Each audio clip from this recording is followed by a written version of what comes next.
podcast. I'm Coach Danzy, alongside my partner, Coach Fuller. And our guest today is Matt Lecco. All right, he wears number 11 for the Averill Park Warriors. And Matt is a 6'4" senior guard.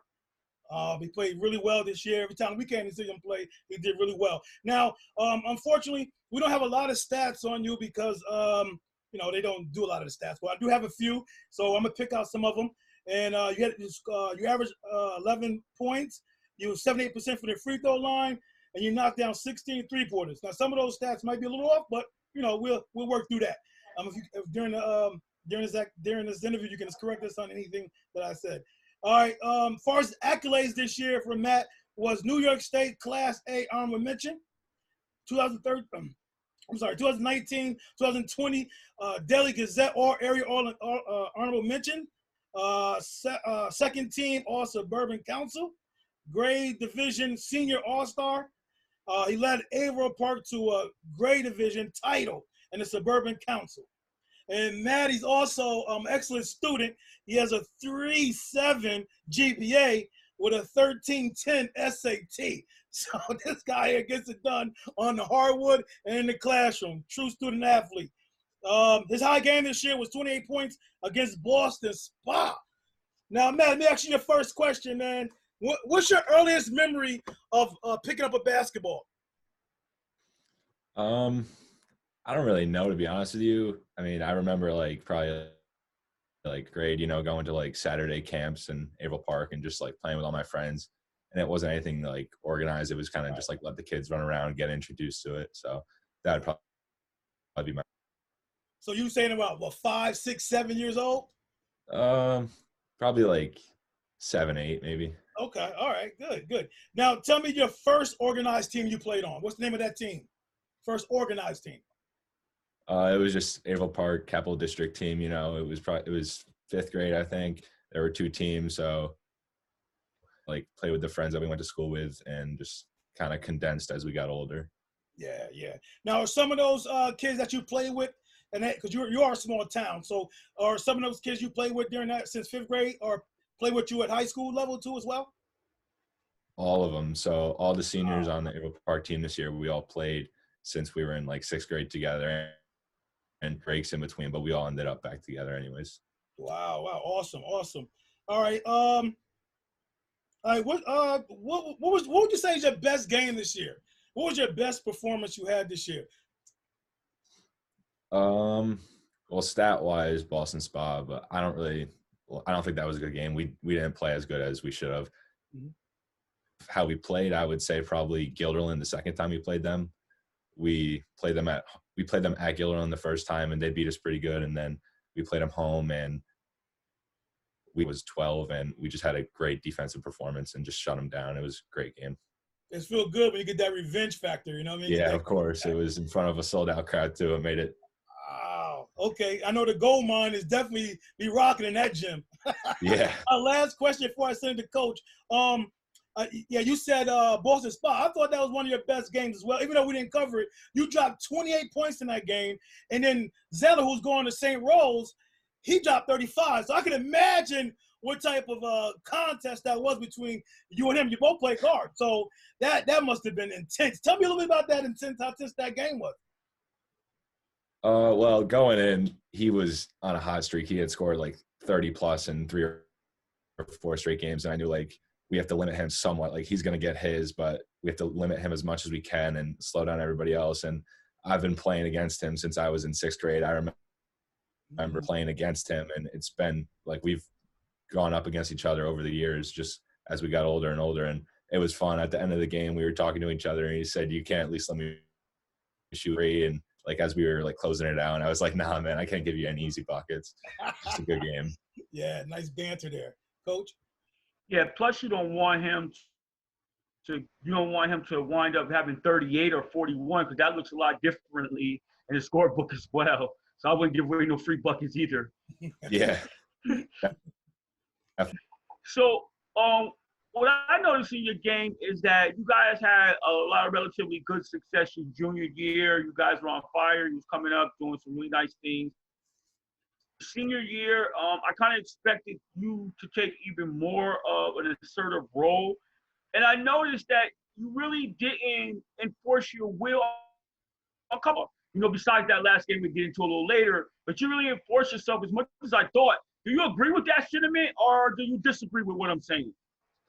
Yeah, I mean, I definitely, but for me, it was just to keep the end goal in mind, which was to win games. It doesn't matter who scores, as long as we win, and that's what really matters. And a couple teams I've been on any names, but some people took all the shots and nobody else could get going and stuff like that. And we didn't win games. So this year I was as long as we win, it doesn't matter how I do or how my team. That's all that matters. So did the coach at times have to encourage you to assert yourself more, or would at times when you had 28, obviously playing against a guy since the 6th grade, so your game is up, you come with type of energy. When it was times when you seen your team down or whatever, did the coach encourage you more, or when did you find those spots to kind of insert yourself? Just kind of obviously against Boston Spa, I was just doing good that game, so I just kept doing what I was doing, and I ended up with whatever I ended up with. But some other games struggling, once we got into the 4th quarter, end of 3rd quarter, and we needed buckets, I would just kind of drive, and if it was there, I would take it. If not, I would trust my teammates. Jack would always spot up in the corners. So I always trusted him there. And Mike Ray, with the pick and roll, I could always trust him there too. So just a whole lot of believing in everybody, not just yourself. I'm going to say this guy, I wholeheartedly apologize for it. But your number 23 on your team is Carucci. Is I'm saying that correct? Okay. Yeah, Vinny Carucci. So speaking of your teammate, talk to me just about him before I get back to you, about what you see in his development and what he's going to be coming up for those guys. He's going to be a big part of the team next week. He can run the floor good. He can shoot. He's got a handle. He can defend. And I really think the sky's the limit for him. Him and Ben next year, they're going to take over the team, and I'll have to watch those two. So talk to me about what is the one of the fundamental principles are when you look through the eyes of basketball, some of the most important attributes and engaging in this contest and in this sport, period? Well, I like motivation from Kobe. So what he did was just outwork everybody. And that's what I've been trying to do the last couple of years. Pugs emphasizes it a lot. Teams can't beat you if you just outwork them. It's very difficult, hard work and a willingness to play defense, because nowadays a lot of kids play AU and they don't play defense, but we try to do that differently at Avo Park. Okay. Before I turn it over to Coach, talk to me about your coach. Talk to me a little bit about what it was like playing under him and some of the things that you learned and you would take from playing. I definitely learned a lot. Playing defense is his main thing. Play defense and rebound. And I was watching The Last Dance this weekend, and Game 7, he said defense and rebounding wins it. And immediately I thought of Pugs, because that's what he says. No matter what the game is, play defense and rebound and you'll be good. Yeah, now, Coach hit on a lot of topics I wanted to touch with you. What I noticed as well from you, man, that you're a total teammate. Like you said earlier, you look for Jack Long, even looking for Mike Reed down low, who I thought was a very positive contributor for you guys this year. Carucci is obviously, and Ben Romer, who we liked as a sophomore. I think I have a big year along with Carucci next year. But back to you though, you can shoot it, you can jump, you can drive it, hit the mid-range jumper, you block shots. You have the total package for a player on the court. How would you describe your game in your own words? I'd just say all old school. I don't really like to fall in love with the three too much. I like to shoot the mid-range when it's there, get to the hoop. And I think what separates me a lot is I love to play defense, and I have no problem guarding the other team's best player. Yeah, I noticed that. All right, we're going to switch gears just a little bit. I understand that you played a different sport, another sport in high school as well. I think it was soccer. Am I correct with that? Did you play a different sport? Yeah, I played soccer as a freshman and a sophomore, and then after that, I decided to focus on basketball because that's where my love is, and I wanted to. Okay. Now, since you played it for 2 years in high school, what skills in that sport you think translated well to basketball? Definitely it's a bigger field. You're running a lot longer distance in a game, and it was right before the basketball season, so it kind of was a way to get me in shape for basketball and just stay before the season. Now, do you recommend that for for the other underclassmen people underneath you, to play two sports, maybe even three sports? Would you? Oh recommend yeah, definitely. Like sports junior, senior year, because like I knew I wanted to play basketball, but I'd say play as many sports as you can until you really have to focus on one if you want to keep playing in college. Because at some point, like but you can definitely play 2 or 3 sports. A lot of the seniors on the basketball team this year played football or baseball or whatever. Right, right. So, what position did you play in soccer before I turned to coach? Defense. Oh, okay. Good, coach. This guy been defensive minded from the start. So I remember us talking to you prior to your matchup against Troy High. We were in the stands. We were doing some filming ourselves, covering the game. And I remember you turning, we're going to get it done this year. We're going to revenge that loss that we took last year. That was really turned into a nice little rivalry. And true to form, true to word, right out, took it right to their chest, came out, did what you need to do. Talk to me about that victory and how exhilarated it must have felt after, going down to them this year and to avenge that loss in such a pivotal game in the section. Yeah, so ever since I was a sophomore, Troy has kind of been like our top. Sophomore year they beat us good at their place, and last year I thought that we had a chance to beat them, and we only lost by 9, but like it still stung because they had beat us 2 years in a row. This year, regular season, and we beat them at Troy, and that just gave us all the confidence in the world going into Hudson Valley. We knew we could beat them. We knew they were a beatable team, and we just had to stick to our plan, and that's what on top. So, so talk to me a little bit about some of the competition you went against in terms of team and in terms of players as well that you deem were kind of like good matchups, tough challenges for you guys.